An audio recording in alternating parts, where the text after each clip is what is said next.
అదిగో ఆ ప్రకృతిని చూడు, అలా అలుముకుంటు ఆ కొమ్మలు గాలితో ముద్దాడుతాయి, ఆ పువ్వులు అలా ఆడుతాయి.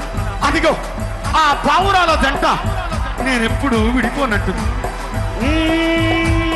విడిపోయిన బంధమా, చెదిరిపోయిన స్నేహమా, ఎనబాసిన గీతమా, ఎదల నిండా గాయమా,